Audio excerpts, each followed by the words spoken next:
Learn CA, CMA, ACCA, CS from India's #1 faculty pool, III Commerce Academy. മോശമായ വാക്കുകൾ വരില്ലേ? Okay, ഞാൻ ഇവിടെ നിന്ന് തുടങ്ങാം. കാരണം കുറച്ചു കാലമായിട്ട് എയറിൽ നിൽക്കുന്ന ടിനിച്ചേട്ടനാണല്ലോ. അവിടെ നിന്നൊക്കെ നിലത്ത് വന്നോ ചേട്ടാ? അതിന്റെ ഒരു സുഖം വേറെ അല്ല, ഇടയ്ക്ക് വെച്ച് സുനിത വില്യംസിനെ കണ്ട് സംസാരിച്ചു. ചേട്ടൻ ഒരു യൂട്യൂബ് ചാനൽ ഉണ്ടായിരുന്നു, ഇപ്പൊ എന്ത് പറ്റി ചേട്ടാ അതിന്? അതുണ്ടല്ലോ, അവിടെ ഒരു കുഴപ്പമില്ല. ഞാൻ പറയാം, കണ്ടന്റ് വേണമെങ്കിൽ ഞാൻ തരാം. ഇടയ്ക്ക് ബഹിരാശത്ത് പോകുന്നുണ്ടല്ലോ, അവിടെ ഒരു ഹോം ടൂർ ചെയ്യുന്നുണ്ട്. ഈ മിമിക്രി എന്ന് പറയുന്ന കല കാലം ചെയ്തോ ചേട്ടാ? തീരുമാനമായി. എന്റെ കാര്യത്തിലാണോ? വീണയ്ക്കെതിരെ അസോസിയേഷൻ. ഇദ്ദേഹം ഇപ്പൊ മുകളിലോട്ട് പോയില്ലേ, അതും ഈ മിമിക്രി കാരണമാണ്. ചിലപ്പോ ഈ നായകൻ വന്നൊരു തോണ്ടുന്നത് അല്ലെങ്കിൽ എന്തെങ്കിലുമൊക്കെ കാണിച്ചിട്ട് നിലവിളിച്ചു അയ്യാ എന്നൊക്കെ കാണിക്കും. എന്നെ കാണുമ്പോ പെട്ടെന്ന് ഞെട്ടുന്ന ഒരു സാധനം, അപ്പൊ പെട്ടെന്ന് ഇങ്ങനെ കാണിച്ചു. അപ്പൊ കിളി കിടന്നിട്ട് ചിരിച്ചിട്ട് സ്കിറ്റ് കളിക്കാൻ പറ്റുള്ളത്. ഈ ഇടയ്ക്കാണ് തിരുവല്ല അണ്ണ സ്കിറ്റിലില്ല, സ്റ്റേജിന്റെ അകത്ത് ഒന്നും ചിരിക്കുന്നു ഞങ്ങൾ കളിച്ചപ്പോ. സ്റ്റേജിനകത്ത് കയറി ഫ്രണ്ടിൽ നോക്കി ചിരിച്ചോണ്ടിരിക്കുന്നു ഞങ്ങൾ. ഇതൊരു മുഴുനീള കഥാപാത്രമല്ല എന്റെ. എമ്പുരാനിലെ ലാലേട്ടൻ വളരെ കുറച്ചല്ലേ ഉള്ളൂ, ആകെ 40 മിനിറ്റ് ഉള്ളൂ എന്നാ പറയുന്നത്. എന്നെ വീണ്ടും യൂണിവേഴ്സിന്റെ അപ്പുറത്ത് കൊണ്ടുള്ള പരിപാടിയുണ്ട്. സിനിമയിലൊന്നും കണ്ടിട്ടില്ല തിരുമേല, അതായത് നായകന്റെ കൂട്ടുകാരെ. അത് മാത്രല്ല, ക്യാരക്ടറിന്റെ പേര് പറഞ്ഞേ ഹരി, അങ്ങനെയുള്ള പേരൊക്കെ ചുരുക്കമായിരിക്കും കൂട്ടുകാരൻ പറഞ്ഞു. ഇവിടെ കോമഡി സ്റ്റാറ്റ്സിന്ന് വിളിച്ചിരുന്നു. ഞാൻ പറഞ്ഞു വീണ്ടും അവരെന്താ നമ്മളെ ഔട്ടാക്കി കളയാനാണ്. ഇല്ല, വേറൊരു ടീമാണ്, നീയും കൂടെ പറഞ്ഞു. അപ്പം എനിക്ക് പ്രോഗ്രാം ഉണ്ട്. എനിക്ക് ഒറ്റ സീനെന്ന് പറയണത് ഈ ഒരു ചാനൽ ഇന്റർവ്യൂ ആണ്. ഇതിന്റെ ഗിഫ്റ്റ് ലാസ്റ്റ് ഒരു ഗിഫ്റ്റും കൊണ്ട് വരുന്ന സീനാണ്. അപ്പം ഞാൻ ചെന്നപ്പോൾ തന്നെ എന്നെ ഇത് ചിരിക്കുന്നു. എന്റെ ഫുള്ള് കോൺസെൻട്രേഷൻ ഈ വന്ന കഥാപാത്രത്തിലുണ്ട്. ഉറപ്പായിട്ടും ഈ മനുഷ്യൻ വലിയ സ്ക്രീനിൽ വരും. ഇപ്പൊ അത്ഭുതം തോന്നാണ് എനിക്ക്. അതിപ്പോ കാണിച്ചു തന്നായിരുന്നു expression.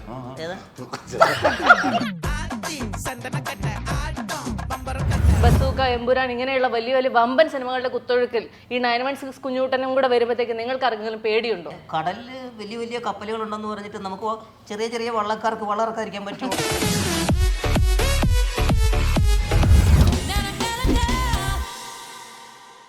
Tini Tom, Guinness Pakru, Nobi Marcos, welcome to the show. നമസ്കാരം. ഓക്കെ, ഞാൻ ഇവിടെ നിന്ന് തുടങ്ങാം. കാരണം കുറച്ചു കാലമായിട്ട് എയറിൽ നിൽക്കുന്ന ടിനിച്ചേട്ടനാണല്ലോ. അവിടെ നിന്നൊക്കെ നിലത്ത് വന്നോ ചേട്ടാ? എന്തുണ്ട് വിശേഷങ്ങളൊക്കെ അവിടെ? മോശമായ വാക്കുകൾ വരില്ലേ? അങ്ങനെയാണല്ലേ? ഇനി എന്ത് ചോദിച്ചാലും ഞാൻ ഈ ലൈനിലേ പിടിക്കുള്ളൂ, അങ്ങനെയാണോ ചേട്ടൻ ഇരിക്കുന്നത്? പ്രാർത്ഥിച്ചിട്ട് തന്നെയാണ് തുടങ്ങുന്നത്. തുടങ്ങുമ്പോഴും അല്ല, നമ്മളങ്ങനെ അത് അങ്ങനെ ഒരു ഇത് വേണമെന്നും പറഞ്ഞിട്ടല്ല, അത് വളരെ ഡൈവേർട്ട് ചെയ്ത് വേറെ ഇതിലേക്ക് ജനങ്ങൾ മാറ്റുന്നതാണ്. നമ്മൾ ഉദ്ദേശിക്കുന്നതല്ല ജനങ്ങൾ ഉദ്ദേശിക്കുന്നത്. പക്ഷെ ഇങ്ങനെ ബഹിരാകാശത്ത് നിൽക്കുമ്പോൾ എന്ത് തോന്നി ചേട്ടാ? അതിന്റെ ഒരു സുഖം വേറെ അല്ല, ഇടയ്ക്ക് വെച്ച് സുനിത വില്യംസിനെ കണ്ട് സംസാരിച്ചു. അതെ അതെ, ഞങ്ങൾ ഈ ലെവലിൽ സാധനങ്ങളൊക്കെ മേടിക്കേണ്ട. ചേട്ടൻ ഈ ലെവലൊക്കെ എത്തുന്നുണ്ടോ? സുനിത പറഞ്ഞ പുറത്തേക്ക് പോകണേ വാതിൽ നടച്ചേക്കണൊക്കെ ഇടയ്ക്ക് എന്തായിരുന്നു പുള്ളി? അപ്പോൾ ഞാൻ ഇടയ്ക്കിടയ്ക്ക് പിന്നെ ഇടിച്ചമ്മന്തി അച്ചാറൊക്കെ കൊണ്ടുവരും. ആര്? ടിനിട്ടോ ഇടയ്ക്കിടയ്ക്ക് ഇവിടെ ഈ പണ്ട് ഒരു കാലത്ത് പിഷാരടിക്ക് ധർമ്മജൻ പോലെ ഗിന്നസ് പക്രുവിന് ടിനി ടോം, ഈ ഒരു ഭയങ്കര കോംബോ നിങ്ങൾ ഇപ്പോൾ മിസ് ചെയ്യുന്നുണ്ടോ ചേട്ടാ? ഇല്ല, അതിന് ഞങ്ങളെ വിട്ടു പോയിട്ടില്ലല്ലോ. എപ്പോഴും മുകളിലോട്ട് പോയിട്ട് താഴോട്ട് വരുമെന്ന് അല്ല, നമ്മുടെ കോംബോ കഴിഞ്ഞിട്ടാണ് പിഷാരടി ധർമ്മജൻ വന്നത്. ഓ അത് ശരി, നിങ്ങളായിരുന്നു ആദ്യം ഉണ്ടായിരുന്നത്. അയ്യോ, അതെന്താ ഇങ്ങനെ പറയുന്നത്? ഓ സോറി, ഞാൻ ട്രെൻഡ് സെറ്റേഴ്സ് അവരായതുകൊണ്ട് ആ രീതിയിൽ അങ്ങ് ആലോചിച്ചു പോയി. അത് അങ്ങനെ പറഞ്ഞെങ്ങനെ ഇതാക്കരുത്. ട്രെൻഡ് സെറ്റേഴ്സ് ഞങ്ങളായിരുന്നു, ഞങ്ങളെ കണ്ടിട്ടാണ് അവര് പുറകെ വന്നതാണ്. അല്ല, ഇന്നാണ് ഞാൻ വേറെ കാര്യം മനസ്സിലാക്കുന്നത്. ഞാനിങ്ങനെ ചേട്ടനെ കുറിച്ചുള്ള വിവരങ്ങൾ ഇങ്ങനെ അന്വേഷിച്ച് വന്നപ്പോ ചേട്ടന്റെ മോന്റെ പേര് ധ്യാൻ എന്നാണെന്ന് ഞാൻ ഇന്നാണ് മനസ്സിലാക്കുന്നത്. ഞങ്ങൾക്ക് ഈ ധ്യാൻ ശ്രീനിവാസനായിട്ട് ഓൺലൈൻ മീഡിയക്കാർക്ക് വല്ലാത്തൊരു സ്നേഹമുണ്ട്. അതെന്നറിയില്ലേ? ആണ്. എന്തായിരുന്നു ചേട്ടന് ധ്യാൻ എന്ന മകന് പേരിടാനുണ്ടായ ഒരു സാഹചര്യം? അങ്ങനെ ഒരു സംഭവം, ഹിന്ദു ആണെന്ന് പറയുന്നത് എന്റെ ഇന്റർകാസ്റ്റ് ആയിരുന്നു. അപ്പൊ ഈ ജനിക്കുന്ന കുട്ടി ഹിന്ദു ആണെന്നും അറിയരുത്, ക്രിസ്ത്യൻ ആണെന്നും അറിയരുത്, ഒരു പേര് അങ്ങനെ അവിടെ ഇവിടെ തൊടാതൊരു പേര്. ഇപ്പൊ കൂടുതൽ ധ്യാനം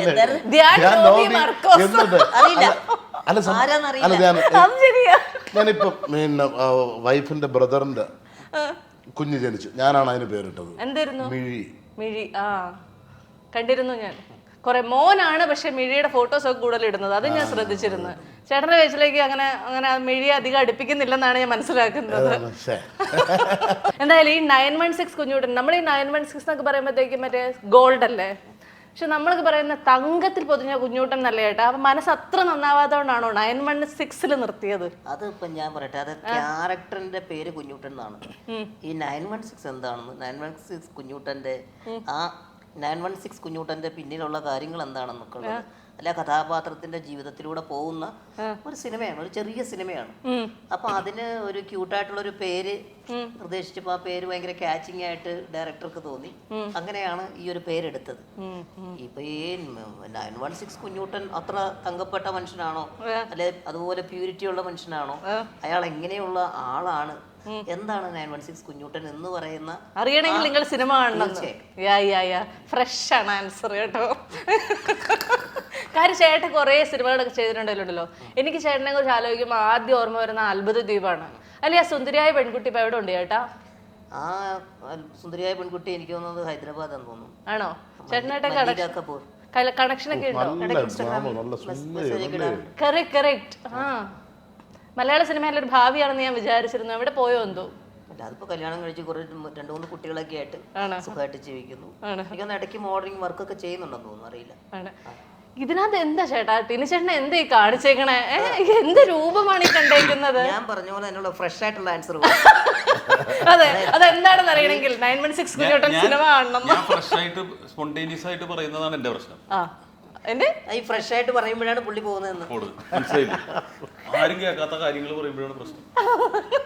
അല്ല, ഇത് 916 കുഞ്ഞൂട്ടല്ലേ, ഇതൊരു മുഴുനീള കഥാപാത്രം അല്ല. എന്റെ ഇന്റർവെല് കഴിഞ്ഞിട്ടേ വരുന്നുള്ളൂ. എല്ലാവരും പ്രതീക്ഷിക്കുന്നത് എന്താ, ഞങ്ങൾ ഒരുമിച്ച് വരുന്നല്ലേ? അല്ല, അതെ. എമ്പുരാനിലെ ലാലേട്ടൻ വളരെ കുറച്ചല്ലേ ഉള്ളൂ, ആകെ 40 മിനിറ്റ് ഉള്ളൂ എന്നാ പറയുന്നത്. എന്നെ വീണ്ടും യൂണിവേഴ്സിന്റെ അപ്പുറത്ത് കൊണ്ടുള്ള പരിപാടിയാണ്.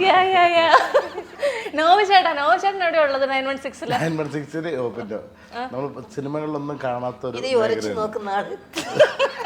അല്ലണ്ടോ, എനിക്കത് സിനിമയിലൊന്നും കണ്ടിട്ടില്ലാത്തൊരു മേഖല, അതായത് നായകന്റെ കൂട്ടുകാരെ.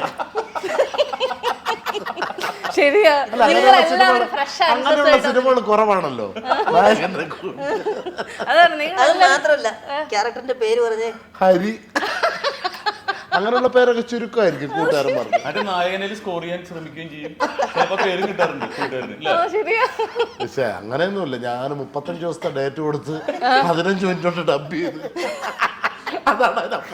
ചേട്ടാ അതാണ് ചേട്ടാ ഡെഡിക്കേഷൻ. 35 ദിവസത്തെ ഡേറ്റ് ഉള്ളത് 15 മിനിറ്റോടെ ചേട്ടൻ ഡബ് ചെയ്ത് തീർത്തിട്ട് വേറെ കാണാപ്പോണം. എന്നിട്ട് അതിന്റെ കൂടെ ഇതും കൂടെ ചെയ്ത് മറ്റേ മദ്യപാന ആരോഗ്യത്തിന് കാര്യം. ഓ, അത് ചേട്ടനാണ് സിനിമയിൽ പറഞ്ഞേക്കണേ? ഇല്ല, അത് വേണമെങ്കിൽ പറയായിരുന്നു. അതാരാ പറഞ്ഞേക്കണത്? അതെ, ചേട്ടനാണോ പറഞ്ഞേക്കണേ? അതെ, അതും സസ്പെൻസ് ആണല്ലേ? അത് സസ്പെൻസ്. അത് മിക്കുള്ള സിനിമയിൽ ആൾക്കാർ ശ്രദ്ധിക്കുന്നതായിരുന്നു, നായകനാണോ? ഞാൻ ശ്രദ്ധിക്കാറുണ്ട്. ഞാൻ ചേട്ടനോട് ചോദിക്കട്ടെ, എമ്പുരാനിൽ അതാരാ പറഞ്ഞേക്കണേ? പൃഥ്വിരാജ്. തെറ്റിപ്പോയി. ചേട്ടൻ പറ, എമ്പുരാനിൽ അതാരാ പറഞ്ഞേക്കണേ? ഇന്ദ്രജിത്ത്. ഞങ്ങളെ ഒബ്സർവേഷൻ പവറാണ്. ഞാൻ പറഞ്ഞത് തീർന്നില്ല. പൃഥ്വിരാജിന്റെ ചേട്ടൻ എന്ന് പറയാൻ അതിനെ കട്ട് ചെയ്ത് അല്ലെന്ന്. ചേട്ടാ ഈ കുറെ കാലം ചേട്ടൻ ഇങ്ങനെ ഒരു പാർട്ടിസിപ്പന്റ് ആയിട്ട് ഒരു റിയാലിറ്റി ഷോയിൽ ഇരുന്നതിന് ശേഷം ഇപ്പൊ ചേട്ടൻ ജഡ്ജായിട്ടൊരു റിയാലിറ്റി ഷോയിലേക്ക് വന്നപ്പോഴത്തേക്കും എങ്ങനെയുണ്ട് ചേട്ടാ വ്യത്യാസം? അതെപ്പോഴും പറയുന്ന ഇതാണ്, ഞാൻ പറഞ്ഞില്ലേ, ഇപ്പൊ ഞാൻ തുടങ്ങിയ സമയത്ത് എന്റെ ജഡ്ജസ് ആയിരുന്നു ഇതൊക്കെ. അവരിലേക്ക് എത്തുന്ന നേരത്തെ അവരെ അനുകരിക്കുന്നുണ്ടല്ലോ. നമ്മൾ അവരെ കണ്ടായിരുന്നു. പണ്ട് നമ്മൾ അനുകരിച്ചവർ, പ്രത്യേകിച്ച് മിമിക്രി എന്ന് പറഞ്ഞാൽ അനുകരണമാണ് മിമിക്രി. അപ്പം ഇവരെയൊക്കെ അനുകരിച്ച് ഇവരെ പരിപാടികൾ കണ്ട് എങ്ങനെയെങ്കിലും ചാനൽ കയറുക, അതായിരുന്നു നമ്മളെ ലക്ഷ്യം. കാര്യം ഇവര് ചാനലിൽ പരിപാടി ചെയ്തിട്ട് സ്റ്റേജിൽ നല്ല പൈസ മേടിക്കും, നമ്മൾ സ്റ്റേജിൽ ചെന്നിട്ട് നിസ്സാര പൈസ മേടിക്കുന്നവരാണ്. കാര്യം ഇവർക്ക് ഷോസ് കുറവാണ്, ഇവർക്ക് വലിയ വലിയ ഷോസ് മാത്രമേ ഉള്ളൂ. നമുക്ക് വർഷത്തിൽ 250, 60, 70, 300 പരിപാടിക്ക് അടുപ്പിച്ച് കളിക്കുന്നവരാണ് ഞങ്ങൾ. കാര്യം ഞങ്ങളെ ചെറിയ പരിപാടിയല്ലേ മിക്സ്. അപ്പൊ ആ സമയത്ത് നമ്മളെ ലക്ഷ്യം എന്ന് പറയുന്നത് എങ്ങനെയെങ്കിലും ചാനലിലൊന്ന് മോൻ കാണിക്കുക, പിന്നെ പിറ്റേ വർഷം ട്രൂപ്പിൽ ശമ്പളം മേടിക്കാം, കൂടുതൽ മേടിക്കാം, തരുകയും ചെയ്യും. അപ്പോൾ അങ്ങനെയാണ് നമ്മൾ ചാനലിൽ പോയത്. ഇപ്പോൾ ചാനലിൽ ചെന്ന് വെറുതെ ചാനലിൽ പോയിട്ട് കാര്യമില്ല. ഈ കോമഡി സ്റ്റാഴ്സിലെ ആദ്യത്തെ ഇതിനൊക്കെ ഞാൻ ഔട്ടായതാണ്. ഞാൻ ഔട്ട് പോയതാണ്. സെപ്പറേറ്റ് എന്നെ വിളിച്ചോണ്ട് വന്നതാണ്. ആയിരിക്കാം. അങ്ങനെ എന്നെ എനിക്ക് സെലക്ഷൻ കിട്ടാതെ മാറിപ്പോയ ഒരാളാണ് ഞാൻ. എന്നിട്ടാണ് രണ്ടാമത് ഞാൻ വേറെ ട്രൂപ്പിൽ ഇപ്പം കൊച്ചിൻ കലാർസിനെ കളിക്കുകയാണ്. ഡെയിലി പരിപാടി മലപ്പുറം, പാലക്കാട്, നെയ്യാറ്റിൻകര. മലപ്പുറം, പാലക്കാട്, നെയ്യാറ്റിൻകര. അങ്ങനെയായിരുന്നു പരിപാടി. AC ഉള്ള വണ്ടിയൊന്നുമല്ല. കഷം ഇങ്ങനെ ഇട്ടാണ് ഇരിക്കാനുള്ളത്. സത്യം. എന്നിട്ട് ഡ്രസ്സ് കഴുകി വണ്ടിയിൽ കെട്ടും. ഓണം കണ്ടേ അടുത്ത സ്റ്റേജിലൂടെ കാര്യം ഇങ്ങനെ വിയർത്ത് കുളിച്ച് ഇതവിടെ പോവും, അവിടെ പറമ്പിൽ കിടക്കും, അവിടുത്തെ കുളത്തിൽ വീണ്ടും വിരിച്ച് അങ്ങനെ പരിപാടി ഓട്ടോട്ട് അങ്ങനെ ചേർത്തല പരിപാടി ചെയ്തുകൊണ്ട് എന്നെ വിളിക്കുന്നു. ഇവിടെ കോമഡി സ്റ്റാഴ്സിൽ നിന്ന് വിളിച്ചിരുന്നു. ഞാൻ പറഞ്ഞു വീണ്ടും അവരെന്താ നമ്മളെ ഔട്ടാക്കി കളയാനാണ്. ഇല്ല വേറൊരു ടീമാണ്, നീയും കൂടെ പറഞ്ഞു. അപ്പം എനിക്ക് പ്രോഗ്രാം ഉണ്ട്. എവിടെ? ചേർത്തല പ്രോഗ്രാം കളിച്ചോണ്ടിരിക്കുകയാണ്. പിറ്റേന്ന് എനിക്ക് വൈക്കത്താണ്. അപ്പം ഇതിന് പോയിട്ട് വേണം എനിക്ക് വരാൻ. ഞാൻ അങ്ങനെ അവിടെ ചെന്നപ്പോൾ ഒരു റിഹേഴ്സൽ സെറ്റ് ചെയ്ത് വെച്ച്. അപ്പം എനിക്കൊരൊറ്റ സീനേ ഉള്ളൂ. 4 പേരായിരുന്നു ടീമിൽ. അപ്പം 4 പേര് അവർ 3 പേരുള്ള സ്കിറ്റാണ് സെറ്റ് ചെയ്ത് വെച്ചിട്ട് എൻ്റെ ആവശ്യമേ ഇല്ല. എന്നാലും ഞാൻ ചേർത്തലയിൽ നിന്ന് പോവുകയാണ് ഇതിന് വേണ്ടി. അവിടെ ചെന്നപ്പോൾ എനിക്കൊരൊറ്റ സീനെന്ന് പറയണത് ഈ ഒരു ചാനൽ ഇൻ്റർവ്യൂ ആണ്. ഇതിൻ്റെ ഗിഫ്റ്റ് ലാസ്റ്റ് ഒരു ഗിഫ്റ്റും കൊണ്ട് വരുന്ന സീനാണ്. ഞാനൊരു ഗിഫ്റ്റ് പൊതിഞ്ഞുകൊണ്ട് വരുന്നു, കൊടുക്കുന്നു, ഇത്രയേ ഉള്ളൂ. അതുവരെ അവിടെ പോയി മേക്കപ്പ് ഇട്ട് നിൽക്കുകയാണ്. ഇൻഷർട്ടൊക്കെ ചെയ്തൊരു ഗിഫ്റ്റ് എൻ്റെ കയ്യിൽ തന്നു. ആ ഗിഫ്റ്റ് പോലും പൊട്ടിക്കുന്നില്ല, ഞാൻ കൊടുക്കുന്നു. അത്രേ ഉള്ളൂ. അപ്പം ഞാൻ ചെന്നപ്പം തന്നെ എണ്ണ ചിരിക്കുന്നു. ഞാൻ ചുമ്മാ ചിരിക്കുന്നു. എനിക്ക് ഡയലോഗൊന്നുമില്ല, എനിക്ക് മൈക്ക് പോലും വെച്ചിട്ടില്ല. അപ്പം ഞാൻ ഈ ഗിഫ്റ്റ് കൊടുക്കുന്നു. ഗിഫ്റ്റ് കൊടുത്തപ്പോൾ ഞാനൊന്ന് നോക്കിയെന്ന് പുള്ളിയെ. അപ്പം എന്തെങ്കിലും ചെയ്യണ്ടേ, ഡയലോഗേ ഇല്ല. അതിന് ടിനി എണ്ണം ചിരിപ്പിച്ചിട്ട് പറഞ്ഞ് പുള്ളിയുടെ നോബി വന്നിട്ടൊരു നോട്ടം ചിരിച്ചെൻ്റെ ഒപ്പം. അങ്ങനെയാണ് ഞാൻ തർദ്ദിക്കപ്പെട്ടത്. എനിക്ക് ഓർമ്മയില്ല. കാരണം ഒരു ഡയലോഗിലും ഇല്ല. പക്ഷെ എന്റെ ഫുള്ള് കോൺസെൻട്രേഷൻ ഈ വന്ന കഥാപാത്രത്തിലോട്ട് ഇത്രേ ഉള്ളൂ. പക്ഷേ അത് നമ്മളെ പിടിച്ചെടുത്ത ഭയങ്കര നാച്ചുറൽ ആയിട്ട് ഉറപ്പായിട്ടും ഈ മനുഷ്യൻ വലിയ സ്ക്രീനിൽ വരും നമ്മുടെ മനസ്സിൽ വിചാരിക്കുമല്ലോ. ഇപ്പൊ അത്ഭുതം തോന്നാണ് എനിക്ക്. അന്നും ഇപ്പൊ ഒരുമിച്ചിരിക്കും. അപ്പൊ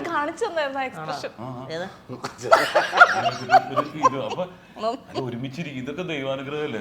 ശരിക്കും ഒരുമിച്ചിരിക്കുന്നു. നിനക്ക് ഫാൻസ് അസോസിയേഷൻ ഉണ്ടോ? സ്ഥിരം വീഡിയോ ഇടുന്നത്.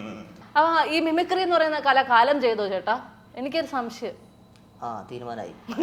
എന്റെ കാര്യത്തിലാണോ? വീണയ്ക്കെതിരെ അസോസിയേഷൻ കാലം ചെയ്തു എന്നൊക്കെ ചോദിച്ചു. ഇപ്പോഴും കേരളത്തിലെ ഏറ്റവും ജനകീയമായ കലകളിൽ ഒന്നാണ് മിമിക്രി. ഏതാണ്ട് 1000-ലധികം കലാകാരന്മാർ ഇപ്പോഴും ഉണ്ടെന്നും അത് മാത്രവുമല്ല, സംഗീത നാടക അക്കാദമി ഈ അടുത്തിടയിൽ മറ്റ് കലകൾക്കൊപ്പം മിമിക്രിയെയും അംഗീകരിച്ചിരിക്കുന്ന ഒരു കാലത്താണ് താങ്കൾ ഈ ചോദ്യം ചോദിച്ചത്. പിന്നെ അത് മാത്രവുമല്ല, ഇദ്ദേഹം ഇപ്പൊ മുകളിലോട്ട് പോയില്ലേ, അത് ഈ മിമിക്രി കാരണമാണ്. അത് ശരിയാണല്ലേ? അന്യം നിന്ന് ഒരിക്കലും പറയല്ലേ. നമ്മളിപ്പോഴും ഇപ്പോഴും ഒരു മിമിക്രി വെച്ച് കഴിഞ്ഞാൽ തീരുന്നവരെ കാണുന്ന മിമിക്രി മാത്രമേ ഉള്ളൂ. ഗാനമേളയൊക്കെ പകുതിയെത്തും ആൾക്കാർ പോകും. സത്യം കേട്ടോ. പുതുതലമുറയിലും മഹേഷ് കുഞ്ഞുമോനെ പോലെയൊക്കെയുള്ള അസാധ്യ പ്രതിഭകൾ ഇപ്പോഴും ഉണ്ട്. അവര് നല്ല നല്ല പെർഫോമൻസ് മിമിക്രിന്ന് ഒരുപാട് ആൾക്കാർ വരുന്നുണ്ട്. ഇതിനിടയിൽ മോട്ടിവേഷൻ ചെയ്യുന്ന പോലെ ഈ മിമിക്രി കലയെ ഉയർത്താൻ ടിനിയൊക്കെ നടത്തുന്ന ഭഗീരഥ പ്രയത്നം എന്താണ് നിങ്ങൾ കാണാതെ പോകുന്നത്? കാലം ചെയ്തു എന്ന് പറഞ്ഞ് അത് പിൻവലിക്കണം. അല്ലെങ്കിൽ അസോസിയേഷൻ നാളെ വീട്ടുമുറ്റത്ത് വരും. ഒറിജിനൽസിന്റെ മുറ്റത്ത് ഒറിജിനൽ മിമിക്രിയെ ഡ്യൂപ്ലിക്കേറ്റ് ആക്കിയ വീണ് നീതി പാലിക്കുക. എന്റെ പൊന്നു ഞാൻ പറഞ്ഞില്ലേ, 300-350 പരിപാടി കളിച്ച സ്ഥലത്തു നിന്ന് അത് ചുരുങ്ങി. കാര്യം കാലം മാറി. ഈ കോവിഡിന് ശേഷം ആൾക്കാർ ഫുള്ള് ഫോണിലൊക്കെ. അതെ. ഇനി ഈ ലൂസിഫർ, ബസൂക്ക, എമ്പുരാൻ ഇങ്ങനെയുള്ള വലിയ വലിയ വമ്പൻ സിനിമകളുടെ കുത്തൊഴുക്കിൽ ഈ 916 കുഞ്ഞൂട്ടനും കൂടെ വരുമ്പോഴത്തേക്ക് നിങ്ങൾക്ക് ആർക്കെങ്കിലും പേടിയുണ്ടോ? ഇല്ല, കാരണം ഞങ്ങൾ ആരും പേടിക്കാനാണ്.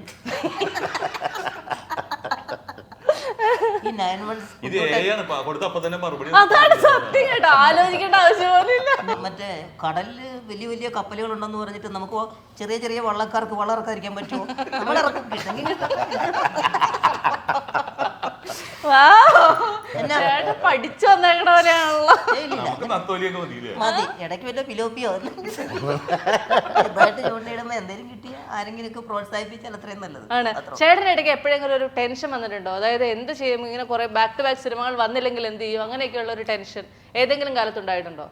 വീണ എന്നെ പോലെയുള്ള ഒരാൾ ആദ്യകാലങ്ങളിൽ നമ്മളെ പോലെ ഉയരം കുറഞ്ഞിട്ടുള്ള ആൾക്കാരൊക്കെ വളരെ സ്ലാപ്സ്റ്റിക് ആയിട്ട് വന്നിട്ട് ചിലപ്പോൾ ഈ നായകൻ വന്നൊരു തോണ്ടുന്നത് അല്ലെങ്കിൽ എന്തെങ്കിലുമൊക്കെ കാണിച്ചിട്ട് നിലം വിളിച്ച് അയ്യാ എന്നൊക്കെ കാണിച്ചിട്ട് ജനങ്ങൾ കിടന്ന് ചിരിക്കുന്ന സത്യം. ചേട്ടൻ പെട്ടെന്ന് പറയുമ്പോൾ ഞാൻ എന്താ ഓർത്തെന്നറിയോ, എനിക്ക് വേണ്ട ആ പെണ്ണിനെ എന്ന് മറ്റു സിനിമ പറയുന്ന സാധനം. അതല്ല, അതൊക്കെ അസാധ്യ ക്യാരക്ടർ എനിക്ക് കിട്ടി. ഒരുപാട് അപ്രീസിയേഷൻ കിട്ടിയ ക്യാരക്ടർ. ഞാൻ അതിനു മുമ്പ് ഉള്ള കാര്യം പറയണം. കുട്ടിക്കാലത്തൊക്കെ ചെയ്ത സിനിമകൾക്ക് അതൊക്കെ അങ്ങനെയൊക്കെയുള്ള ചെറിയ ചെറിയ റോളുകൾ ചെയ്തിട്ട് നമുക്ക് ഈ പറഞ്ഞ പോലെ തന്നെ അത്ഭുത ദീപാണെങ്കിലും ഇപ്പം മീശ മാധവൻ, കുഞ്ഞിക്കൂനൻ, അതുപോലെ ബിഗ് ഫാദർ, അങ്ങനെയൊക്കെയുള്ള വിരലിലെണ്ണാവുന്ന ഒരുപിടി കഥാപാത്രങ്ങൾ ചെയ്യാൻ പറ്റിയില്ലേ. അപ്പോൾ കിട്ടിയ ക്യാരക്ടേഴ്സിനെ ഓർത്തിട്ട് നമ്മൾ ഒരുപാട് സന്തോഷിക്കുന്നു, അഭിമാനിക്കുന്നു. പിന്നെ അതിലും കൂടുതൽ നന്നായിട്ട് മെച്ചപ്പെടണം, കൂടുതൽ നല്ല നല്ല കഥാപാത്രങ്ങൾ ചെയ്യണം എന്നുള്ള ആഗ്രഹത്തിൽ വീണ്ടും ഈ ത്വര എന്ന് പറയുന്ന സാധനം ഉണ്ടല്ലോ, അതുമായിട്ട് ഞാനിങ്ങനെ മുന്നോട്ട് പോവുക, അത്രേ ഉള്ളൂ. അല്ലാതെ അതിനകത്തൊരു ഇതൊന്നുമില്ല. അതാണ് ആ കോൺഫിഡൻസിൽ നമ്മൾ അങ്ങനെ അങ്ങോട്ട് പോകുന്നുള്ളൂ. അതെ. എന്താ ചേട്ടാ, അല്ല അവനെ ചില ആശയം കണ്ടു കഴിഞ്ഞിരുന്നെങ്കിൽ എനിക്ക് അയ്യോ എന്ന് പറഞ്ഞാൽ അതെ. ഞാൻ ഒരു പ്രാവശ്യം ഇതുപോലെ സ്റ്റേജിൽ ചെയ്തപ്പോൾ ഈ എന്നെ കാണുമ്പോൾ പെട്ടെന്ന് ഞെട്ടുന്ന ഒരു സാധനം ഉണ്ട്. അപ്പൊ പെട്ടെന്ന് ഇങ്ങനെ കാണിച്ചു. അപ്പൊ കിളി കിടന്ന് കൈ എനിക്ക് ചിരിച്ചിട്ട് സിറ്റ് കളിക്കാൻ പറ്റുള്ളതേ. ഞാൻ എന്റെ കയ്യിൽ നിന്ന് പോകുന്നത് അല്ലെ പോയിട്ട് ഇവൻ പോയി ബാക്കിൽ പോയി ചിരിച്ചിട്ട് വരുന്ന ഒരു ഓഡിയൻസ് നിൽക്കുവോ? ഈ ഇടയ്ക്കാണ് തിരുവല്ല അണ്ണ സ്കിറ്റിലില്ല, സ്റ്റേജിന്റെ അകത്ത് ഒന്നൊന്ന് ചിരിക്കുന്നു ഞങ്ങൾ കളിച്ചപ്പോ. ഞാൻ അണ്ണ ഒന്നിറങ്ങിപ്പോണ ഭയങ്കര സൗണ്ട്. ഞാൻ സ്റ്റേജിൽ അണ്ണ ഒന്ന് പോകുന്നു, സ്റ്റേജിനകത്ത് കയറി ഫ്രണ്ടിൽ നോക്കി ചിരിച്ചോണ്ടിരിക്കുന്നു ഞങ്ങൾ. സൈഡിൽ നിന്ന് അറിഞ്ഞില്ല ഞാൻ ഈ സൈഡിലുള്ള കറക്റ്റ് അവിടുന്ന് നടന്ന് സ്റ്റേജിന്റെ പകുതി എത്തിയെന്ന് ചിരിക്കുന്നു. ഇതിപ്പോ കളിയാക്കി ചിരിക്കണമെന്ന് വിചാരിക്കും ആൾക്ക്. ഈ 916 കുഞ്ഞൂട്ടനിലേക്ക് വന്നു കഴിഞ്ഞാൽ ഞങ്ങൾക്ക് ആകെ കാണാൻ പറ്റിയത് ഒരു ലിറിക്കൽ വീഡിയോ മാത്രമാണ്. ഇതിന്റെ ബാക്കി കാര്യങ്ങളൊക്കെ എപ്പോ പുറത്തിറങ്ങും ചേട്ടാ? ഉടനെ ഉണ്ടോ? 1 by 1 ആയിട്ട് വന്നിട്ടുണ്ട്, പാട്ടുകൾ ഇറങ്ങും. പാട്ട് ഇഷ്ടപ്പെട്ടില്ലേ? തെറ്റില്ല, ഇഷ്ടമായി. ഇപ്പോൾ 916 കുഞ്ഞൂട്ടനെ പറ്റി പറയുമ്പോൾ അതിന്റെ ഡയറക്ടർ ആര്യൻ വിജയാണ്. മോർസൈഡ് ഡ്രാഗൺ എന്റർടൈൻമെന്റ്സ് ആണ് പ്രൊഡ്യൂസ് ചെയ്യുന്നത്. അതുപോലെ തന്നെ ഇപ്പോൾ 2 നായികമാരുണ്ട് ഈ സിനിമയിൽ. അത് പറയുമ്പോ മുഖത്തുണ്ടാവുന്ന ആ ഒരു പ്രഭ കാണാതെ പോകരുത്. നമ്മളെയാണ് നോക്കണത്. കാര്യം ഇവരില്ലായിരുന്നെങ്കിൽ അവരെ ഇരുത്തായിരുന്നല്ലോ. ഡയാനയും ലിയയും 2 നായികമാരുണ്ട്. പിന്നെ എൻ്റെ അച്ഛനായിട്ട് കോട്ടയം രമേശ്, ഇങ്ങനെ തുടങ്ങി ഒരുപാട് നല്ല കഥാപാത്രങ്ങൾ, കുറെ ആർട്ടിസ്റ്റുകൾ ഈ സിനിമയിൽ വരുന്നുണ്ട്. പിന്നെന്താ കഥ പറയണത്? അല്ല, മധു ബാലകൃഷ്ണനും നാരായണിയും പാടിയിരിക്കുന്നു. ആനന്ദ് മധുസൂദനാണ് മ്യൂസിക് ചെയ്തിരിക്കുന്നത്. അഭിനയിച്ച സിനിമകളിലൊക്കെ കുറെ പാട്ടുകൾ ശ്രദ്ധിക്കപ്പെട്ടിട്ടുണ്ട്. ഇപ്പൊ അത്ഭുത ദ്വീപിലെ ചക്രമാവാണെങ്കിലും, ഫാദറിലെ നിറതിങ്കളെ എന്ന് പറഞ്ഞ പാട്ടാണെങ്കിലും, ഇളയരാജയിലെ പാട്ടുകളാണെങ്കിലും, അതുപോലെ ഇപ്പൊ ഈ കുഞ്ഞുട്ടലിലെ പാട്ടൊക്കെ അത്യാവശ്യം നല്ല പാട്ടുകളുണ്ട്. മ്യൂസിക് ഡയറക്ടർ ആനന്ദ് മധുസൂദനാണ്. അപ്പോൾ ഇങ്ങനെയൊക്കെയുള്ള കാര്യങ്ങളാണ് ഇപ്പൊ ഈ സിനിമയിൽ എന്താ പറയുക, കുടുംബങ്ങൾക്കും കുട്ടികൾക്കും എല്ലാ തരത്തിലുള്ള ആളുകൾക്കും ഒന്ന് എന്റർടൈൻ ചെയ്യാനുള്ള ചെറിയ ചെറിയ എലമെന്റുകളൊക്കെ ഇതിനകത്തുണ്ട്. അപ്പൊ അത് കൃത്യമായിട്ടത് വർക്കായാൽ നമ്മുടെ സിനിമ കാണാനും ആളുണ്ടാവും എന്നുള്ള വിശ്വാസം. ഇവർക്ക് രണ്ടുപേർക്കും ഇല്ലാത്തൊരു പ്രത്യേകത ചേട്ടനുണ്ട്. പറയട്ടെ, ചേട്ടൻ ഒരു യൂട്യൂബ് ചാനൽ ഉണ്ടായിരുന്നു, ഇപ്പൊ എന്ത് പറ്റി ചേട്ടാ അതിന്? അല്ല, അതുണ്ടല്ലോ അവിടെ, ഒരു കുഴപ്പമില്ല. ആണോ? പക്ഷെ കഴിഞ്ഞ 1 വർഷമായിട്ട് അതിനകത്തൊരു കാര്യങ്ങൾ വിടാത്തെന്ന് പറഞ്ഞു കഴിഞ്ഞാൽ നമുക്ക് ഇതേപോലുള്ള ഇപ്പൊ ഒറിജിനൽസിനൊക്കെ പോലുള്ള ഫുൾ ടൈം അങ്ങനത്തെ ഒരു കാര്യത്തിലേക്ക് പോകുമ്പോൾ ഞാൻ വേറെ എന്തെങ്കിലും ഇതിൽ കുറച്ച് കോൺസെൻട്രേറ്റ് ചെയ്യണ്ടേ. അപ്പൊ നമുക്ക് ഇതുപോലുള്ള കാര്യങ്ങൾ ചെയ്യാൻ പറ്റാതെ വന്നിരിക്കുന്നതുകൊണ്ട് അങ്ങനെ ഇത് ചെയ്യുന്നു. അല്ലെന്ന് ഞാൻ വീണ പറഞ്ഞതേ, ചേട്ടന് യൂട്യൂബ് ചാനൽ 2 പേർക്കില്ലെന്ന്. പുള്ളിയില്ലാത്ത യൂട്യൂബ് ചാനലുണ്ട്. ഞാന് മറ്റേ ഇടയ്ക്ക് ബഹിരാജ്യത്ത് പോകുന്നുണ്ടല്ലോ, അവിടെ ഒരു ഹോം ടൂർ ചെയ്യുന്നുണ്ട്. അവിടെ നമുക്ക് തുടങ്ങാം. അങ്ങനെ കണ്ടിട്ട് തരുമല്ലോ. ശരിക്കും തിരിച്ചേട്ടാ, ഇങ്ങനെ എന്തെങ്കിലും നമ്മൾ എന്തെങ്കിലും പറഞ്ഞത് അബദ്ധമായിട്ട് നാട്ടുകാരെല്ലാവരും കൂടെ നമ്മളെടുത്തിട്ട് ഉടുക്കുമ്പോൾ നമുക്ക് മാനസികമായ വേദന വരുന്നുണ്ടോ? അതെയല്ലേ, ഇപ്പൊ പ്രശ്നം ഇല്ലാണ്ടായല്ലേ? അല്ല, അത് നമ്മൾ അങ്ങനെ ഉദ്ദേശിച്ചിട്ട് വരുന്നതല്ല, അത് ജാതകത്തിലുള്ളതായിട്ട് തോന്നുന്നത്. കാരണം നമ്മൾ നല്ലതാണ് ഉദ്ദേശിക്കുന്നത്, പക്ഷെ അത് വരുമ്പോ തിരിഞ്ഞു വന്നി. അങ്ങനെ ആവണം എന്ന് വിചാരിച്ചിട്ട് ഞാൻ ഒരാളെ ഉപദ്രവിക്കാനോ വേദനിപ്പിക്കാനോ നിൽക്കില്ല. അത് സീരിയസ് ആയിട്ടാണ് ഞാൻ പറഞ്ഞത്. പക്ഷെ അറിയാതെ സംഭവിച്ചു പോകുന്ന ചില കാര്യങ്ങളാണ് നമ്മൾ അങ്ങോട്ട് കൊണ്ടുപോകുന്നത്. ഒറ്റ ഒരു ചോദ്യം കൂടെ ചോദിച്ചിട്ട് നിർത്താം. നിങ്ങളൊക്കെ ഇപ്പോൾ ഒരുപാട് സ്ഥലങ്ങൾ കണ്ടിട്ടുള്ള ആൾക്കാരായതുകൊണ്ട് ചേട്ടൻ ഇതുവരെ ട്രാവൽ ചെയ്തതിൽ ഏറ്റവും ഇഷ്ടപ്പെട്ട ഒരു ഡെസ്റ്റിനേഷൻ ഏതാണ്? അത് നമ്മള് പുറത്തുള്ള എവിടെ വേണേലും പറയാം. വിദേശത്താണെങ്കിലും വിദേശ രാജ്യമാണെങ്കിലും ആദ്യമായിട്ട് പോയത് ദുബായ് ഏറ്റവും ഇഷ്ടം. പിന്നെ ഈ US-ലേക്കൊക്കെ പോയി കഴിയുമ്പോൾ അവിടത്തേക്ക് ഒരു അവസ്ഥ എന്ന് പറഞ്ഞാൽ നമുക്ക് കുറേ ദൂരം യാത്ര ചെയ്ത് അത് കഴിഞ്ഞതിന് ശേഷം അവിടെ നിന്നുള്ള പ്രോഗ്രാമിന് വീണ്ടും നമ്മൾ കുറേ യാത്ര ചെയ്യണം. അങ്ങനെ ശരിക്കും പറഞ്ഞാൽ നമ്മൾ ആ ഒരു യാത്ര മടുത്തായിരിക്കും നമ്മൾ പിന്നെ തിരിച്ചു ഇവിടെ വരുന്നത്. പക്ഷെ ദുബായിൽ അങ്ങനെയല്ലല്ലോ. അല്ല, അങ്ങനെ പോകുമ്പോഴും നമ്മളാരും ദൈവം ഇനി തിരിച്ചു പോകണമെങ്കിൽ 18 മണിക്കൂർ വേണമല്ലോ. അതെ. എനിക്ക് ഇഷ്ടപ്പെട്ട സ്ഥലം ഓർമ്മ കിട്ടി, ഇന്തോനേഷ്യ. അതെന്താ ഇന്തോനേഷ്യയോട് അത്ര ഇഷ്ടം? എല്ലാ സ്ഥലത്തു നിന്നും വ്യത്യസ്തമാണത്. ഒരു പ്രത്യേക രീതിയിലുള്ള ആൾക്കാരും നമ്മളെ കാണുമ്പോൾ ഇങ്ങനെ നോക്കും. കാരണം ഹൈറ്റുള്ള ആൾക്കാരൊന്നും ഇല്ല അവിടെ. അങ്ങനെ നമ്മുടെ ആൾക്കാരാണ് അവിടെ പോയത്. ഞാൻ പോയിട്ടില്ല കേട്ടോ. ഞാനും പോയിട്ടില്ല. അപ്പൊ ഇന്തോനേഷ്യയില് ഇന്തോനേഷ്യ ഭയങ്കര ശാന്തത. ഞാൻ പോയിട്ടുണ്ട് ഇന്തോനേഷ്യ.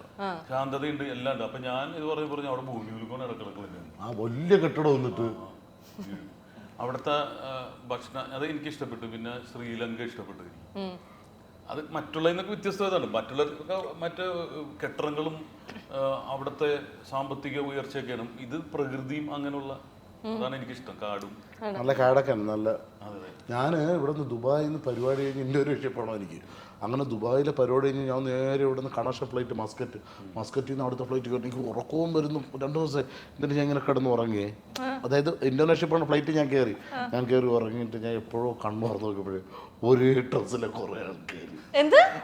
ഡ്രസ്സിലെ കുറേ ആൾക്കാർ ഇപ്പം ഇതുപോലത്തെ ഷർട്ട് ഇട്ടുകൊണ്ട് ഒരു 10-30 പേര്. ഞാൻ എവിടെ നോക്കിയാലും ഒരേപോലത്തെ ആൾക്കാർ. ഞാൻ ഫ്ലൈറ്റിൽ നിന്ന് പെട്ടെന്ന് ഉറക്കത്തിന് ഞാൻ കണ്ടില്ലല്ലോ. ഞാൻ ഇതാരും.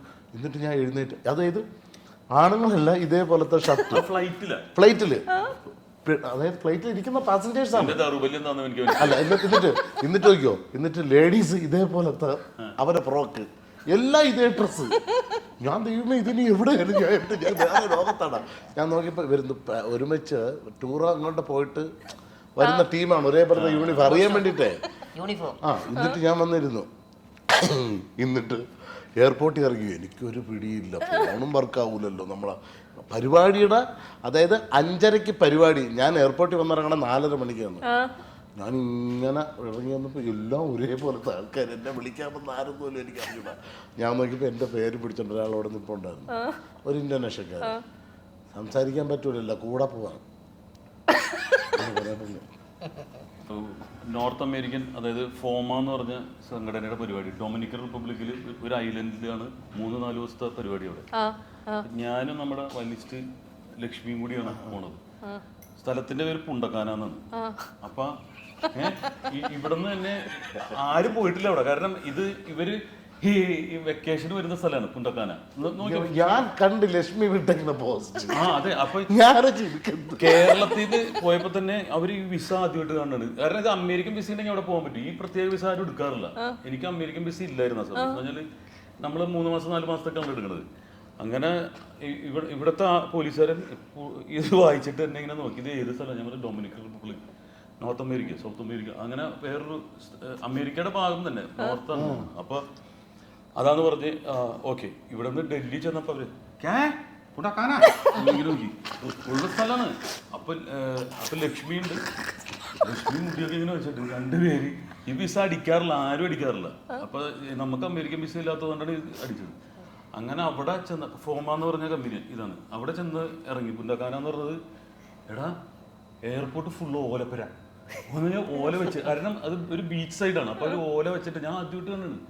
ഓല വെച്ച് മാത്രമാണ് ഫുള്ള് എയർപോർട്ട് ഉള്ളത്. ഫ്ലൈറ്റ് വരുമ്പോൾ ഓല പറഞ്ഞു പോയി. അപ്പൊ ഞങ്ങള് അവിടെ ചെന്ന് കഴിഞ്ഞപ്പോ സംഭവം എന്താന്ന് വെച്ചിട്ടുണ്ടെങ്കിൽ അവരുള്ള ഞങ്ങളിങ്ങനെ നോക്കിക്കൊണ്ടിരിക്കുകയാണ്. അപ്പൊ നമ്മുടെ സ്കിൻ ടോൺ കണ്ടപ്പോ അവിടെ ഭയങ്കര ഡ്രഗ്സ് ട്രാഫിക്കിംഗ് ഉണ്ട്. നമ്മുടെ 2 പേരും കണ്ടിട്ട്, കാരണം അമേരിക്കൻ വിസ എടുക്കുന്നവര് മാത്രമേ അവിടെ വരൂല, ഇവിടത്തേക്ക് മാത്രമായിട്ട് എടുത്ത് വരാറില്ല. കുറെ നേരം ഞങ്ങളിങ്ങനെ നോക്കിക്കൊണ്ടിരിക്കുകയാണ്. നമ്മൾ ഡ്രഗ് കൊണ്ടെന്നൊക്കെ വിളിച്ചോണ്ട് പോയി. അവരുടെ കയ്യിൽ വയലിൻ മറ്റേതൊക്കെ സംഭവങ്ങളുണ്ടല്ലോ. ഇത് കുറെ കഴിഞ്ഞ് പിന്നെ അവിടെ നിന്ന് നമ്മൾ പേപ്പറൊക്കെ കൊടുത്തു കഴിഞ്ഞപ്പോൾ അവർ ഓക്കെ എന്ന് പറഞ്ഞു. സ്പാനിഷ് മാത്രം പറയുള്ളൂ, ഇംഗ്ലീഷ് എന്ന് വെച്ചാൽ ഒരു സംഭവം അറിയില്ല. അങ്ങനെ പുറത്ത് ഞങ്ങൾ ചെന്നപ്പോൾ തന്നെ ഞാൻ പറയണമല്ലോ സ്ഥലം. അപ്പൊ നമ്മൾ ഈ ബോർഡൊന്നും പിടിച്ചാരുമില്ല. ഫോമ എന്ന് പറഞ്ഞു. ഫോമ. അപ്പൊ ഒരു തമ്മിൽ ഫോമ എന്ന് പറഞ്ഞ് വിളിച്ചിട്ട് പോയി. സിഗരറ്റ് വന്നിട്ടുണ്ട ഫുമ വലിച്ചോളാൻ ഫൂമ എന്ന് പറഞ്ഞാൽ അവിടെ സിഗരറ്റ് ആണ്. അത് എന്ത് ഞാൻ ഫോമ അസോസിയേഷൻ ഫൂമ ഇത് തന്നെ പറഞ്ഞോണ്ടിരിക്കുന്നത്. ലക്ഷ്മി അപ്പുറത്ത് ഫൂമ എന്ന് പറഞ്ഞോണ്ടിരിക്കുന്നത്. പിന്നെ ലാസ്റ്റ് അവിടെ ഒരു ബെഞ്ചുണ്ട്. സ്പാനിഷുള്ള സ്ഥലത്ത് ഒരു രക്ഷയില്ല. അവിടെ ഒരു ബെഞ്ചിൽ ചെന്നപ്പോൾ ഫോമ എന്ന് പറഞ്ഞിട്ട് ഒരു കാറിൽ കയറി. പക്ഷേ ജീവിതത്തിൽ ഇത്രയും കഷ്ടപ്പെട്ടതും പേടിച്ചതുമായിട്ടുള്ള കാരണം കറങ്ങി ഓരോ സ്ഥലത്ത് ചെല്ലുമ്പോഴും വിസ നോക്കുമ്പോൾ ഇവരിങ്ങനെ നോക്കണം. കാരണം എനിക്ക് അവിടെയാണ് നമ്മുടെ കേരളത്തിന്റെ ബീച്ചസിന്റെ ഭംഗി മനസ്സിലാവും. അവരൊരു ബീച്ച് ലക്ഷറിയാണ്, പക്ഷേ കേരളം എത്ര പ്രകൃതി രമണീയമാണെന്ന് അറിയുന്നത് അവിടെയൊക്കെ പോയപ്പോഴാണ്. കാരണം കോടീശ്വരന്മാർ വന്നിട്ട് അവിടെ താമസിക്കുന്നു, റിസോർട്ട്സ്. അത് ഇവിടെ ചെയ്താൽ എന്തായിരിക്കും? ഏതായാലും ഒരു പുതിയ ഇൻഫർമേഷനോട് കൂടി നമുക്ക് ഇന്റർവ്യൂ വൈൻഡപ്പ് ചെയ്യാം അല്ലേ? അപ്പോൾ 916 കുഞ്ഞൂട്ടൻ എന്ന് പറയുന്ന കുഞ്ഞുപടത്തിന് എല്ലാവിധ ആശംസകളും. ഒരു കുഞ്ഞുപടം വലിയ വിജയമായി മാറട്ടെ, എല്ലാവർക്കും എല്ലാ സന്തോഷങ്ങളും നൽകട്ടെ, ഒരുപാട് അവസരങ്ങൾ നിങ്ങൾക്ക് വീണ്ടും ഉണ്ടാകട്ടെ. Wishing you all the very best and thank you so much for thank you. Learn CA, CMA, ACCA, CS from India's #1 faculty pool, Triple I Commerce Academy.